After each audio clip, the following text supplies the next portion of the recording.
Well, I just dug a 1240 and it was only about 3 inches down. I thought, when I first saw it, it was really thin. I thought it was one of those Cracker Jack gold colored toys. And I started to clean it up. It's really thin. It's really, really thin.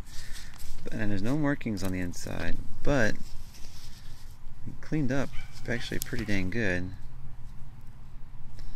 So it's very possible that could be a really small, thin, really thin silver ring. Or it's a cigar wrapper thingy, whatever.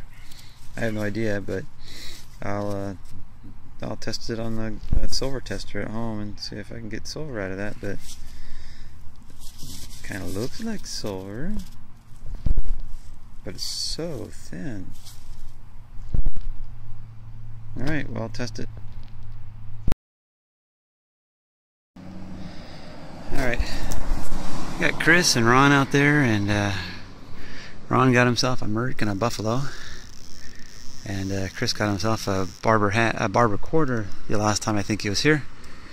And I just picked up a couple wheats in this little area that I'm hunting, and I picked up I dug right here actually, was a what sounded like, and what it actually was a zinc penny.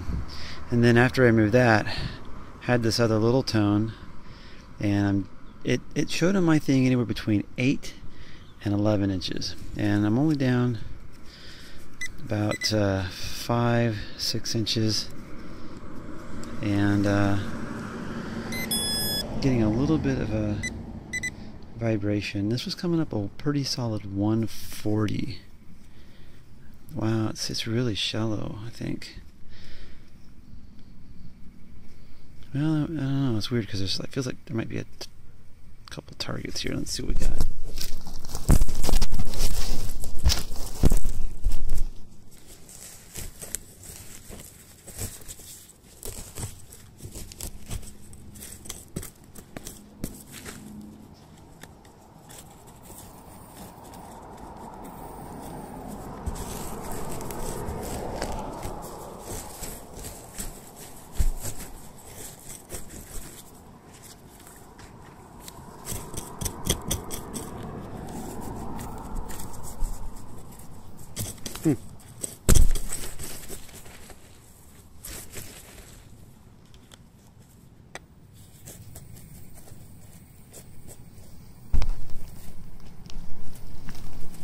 Unfortunately, it's like all over the place.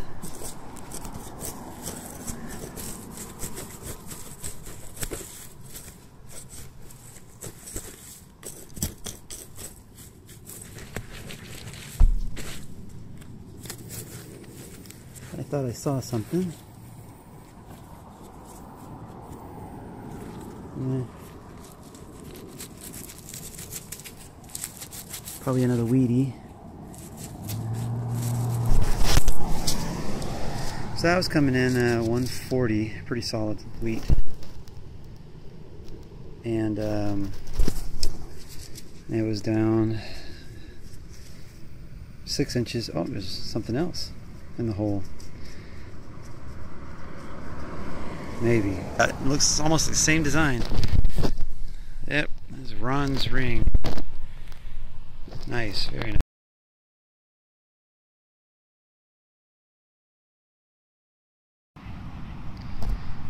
Alright, well, geez, it's been a while since it seems like I found silver. And I'm at a park that's a really slow one. Been to this park so many times. And anyways, got myself silver, and this was an interesting one because I got it going in this direction, and it was coming up like a 44. And when I turned, it was like in the e-trac, I'm in combined mode, but it was cutting out, and I saw just a glimmer of 848, but it was just a little bit going this direction. So I wonder if I can find a piece of iron next to this. That was really see, I don't hear feel any vibrations next to it, but definitely was something else in the hole causing a cut out in the tone in one direction. Oh, that is so sweet.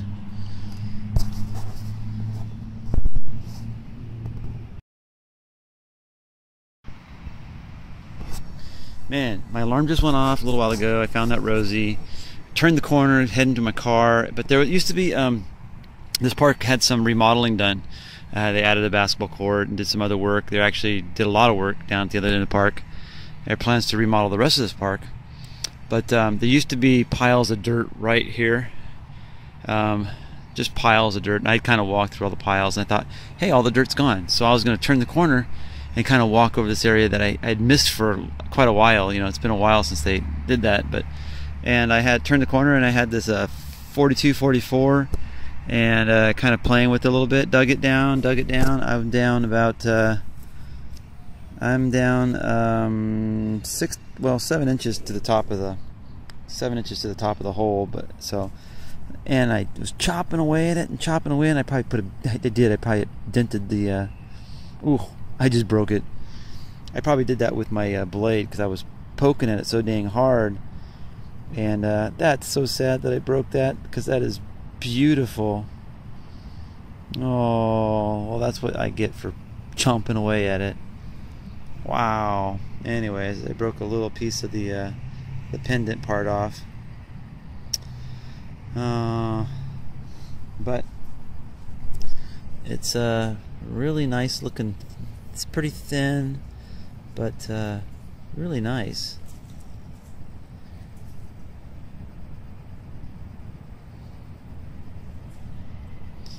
Oh well, I can always have that piece put back on.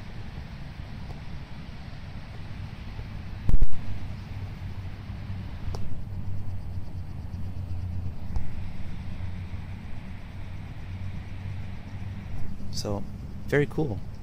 Very cool.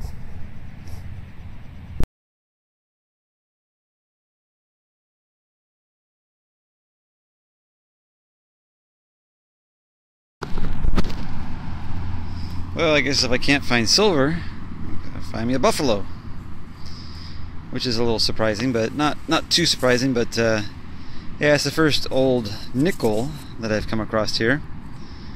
Kind of rare to find them that old back here, but no idea on the date.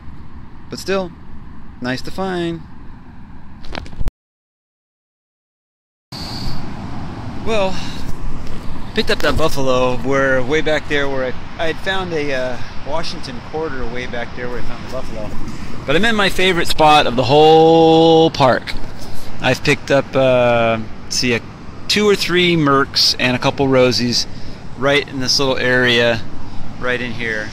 And got a nice tone. It seems pretty solid. It says it's an 8, but I'm finding it's a little shallower probably. Pretty solid signal, bouncing and conductive. It's staying in around a 1444, and combined it bounces between a 1245 and a 44. So could be clad, but I'm gonna say silver because I want it to be silver.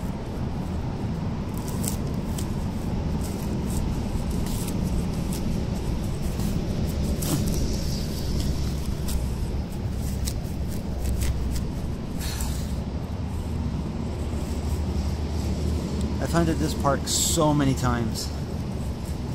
So many times.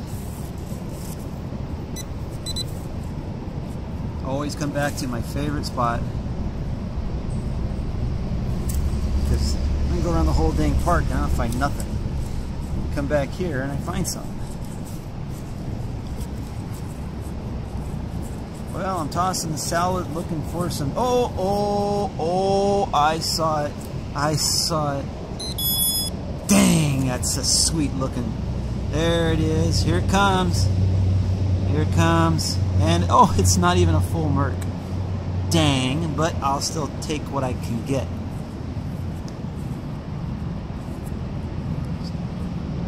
It's 3/4 a Merc. So I wonder if the other chopped up piece is in the hole somewhere. Doubtful. Boy, what do you call that? It's like a, I don't know. Anyways, no year on that baby, but we know it's silver. And what was I gonna say?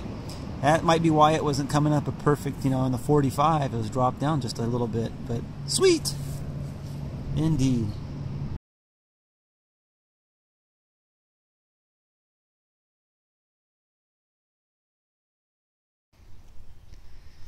All right. Well, today I got a couple hours, and I'm doing this little area right here. Just this little area right here, right here.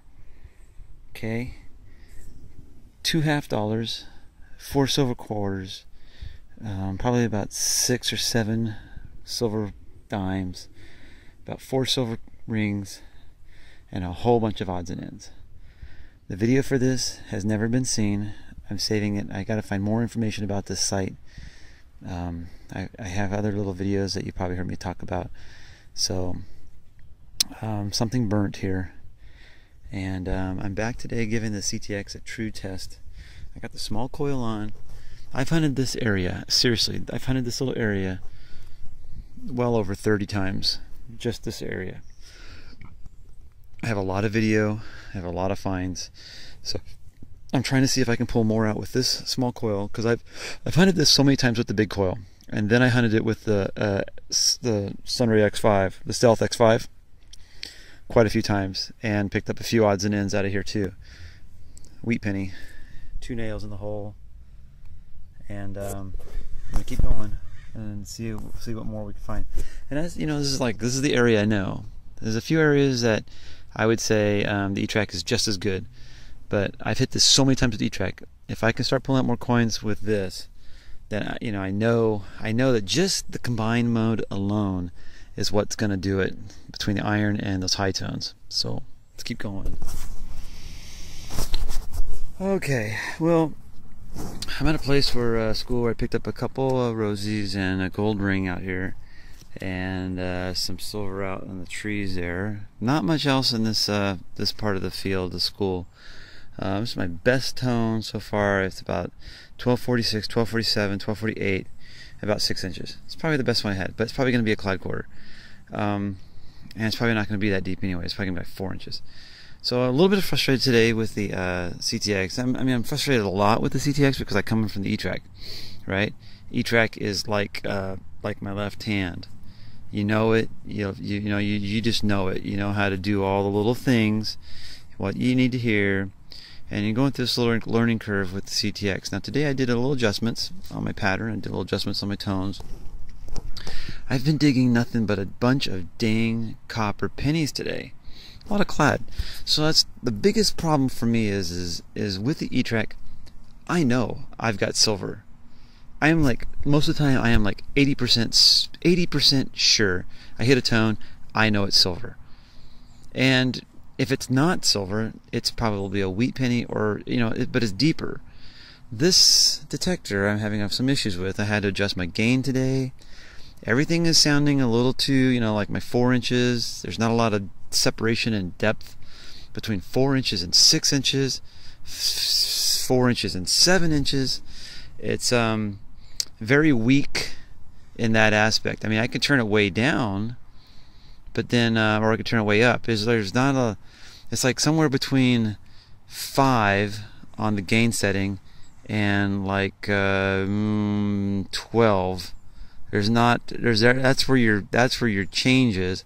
But once you hit about 12, it seems like everything above it is loud, just loud. No depth separation at all. It's and it's hard. It's frustrating.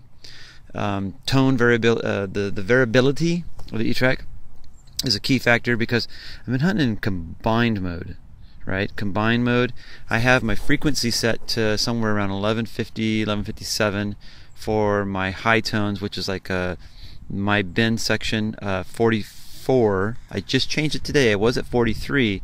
I'm sick and tired of digging the wheat pennies, or not wheat pennies, but the memorial pennies, the copper pennies. I bumped it up one more notch. The tone difference between the two bends is 200 is like 960 to 1160.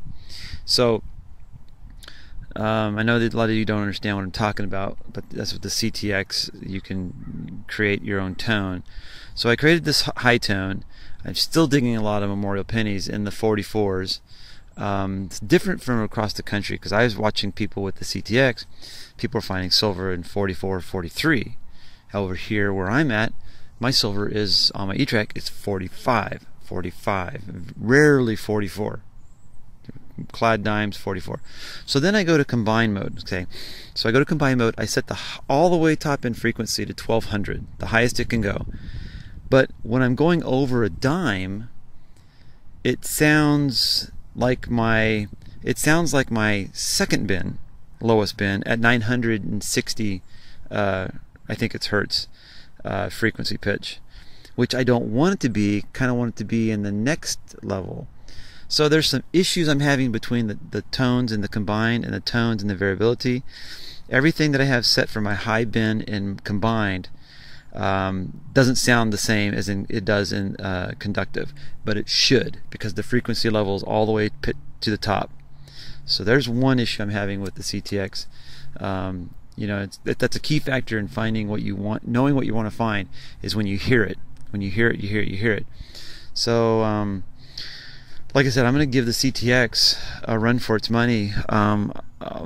You know, if I'm really frustrated with it, and again, by the end of 6 months, you know, whatever, I'm going to sell it, because there's right now I mean, I still have to learn the tone separations. And some more of the iffy, you know, I have to learn to listen to them better, hearing a piece of iron and coin, because that's one thing that I like about the CTX is the iron and the coin separation, tone difference.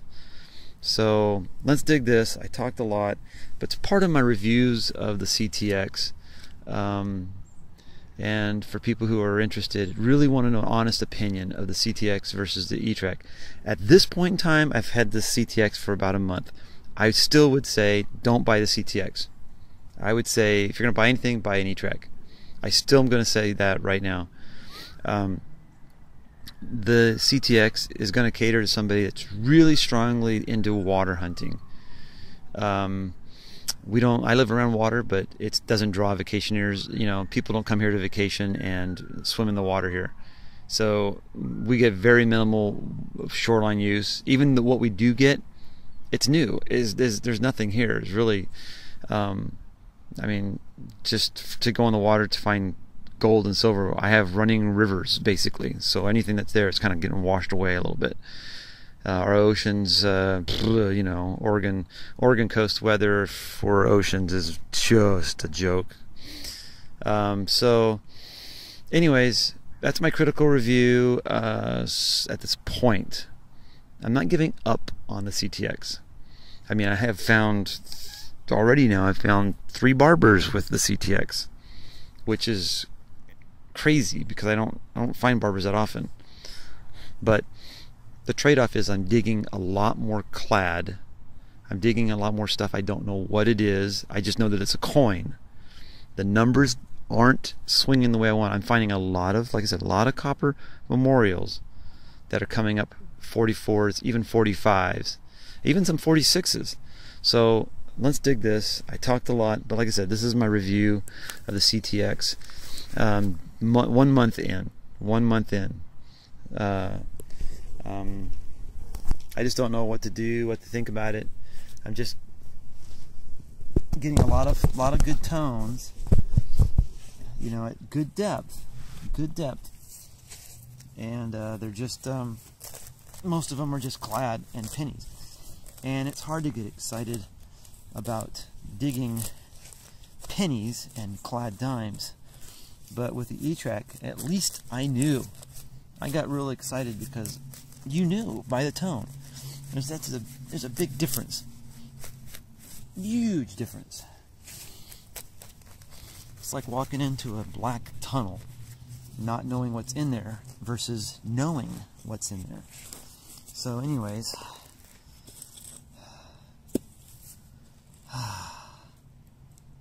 yeah.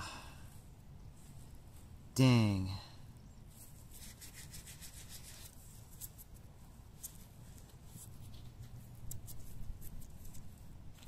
Not sure what that is.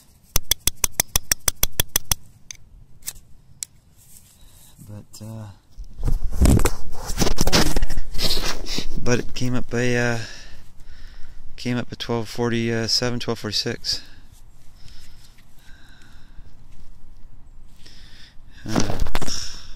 So frustrated.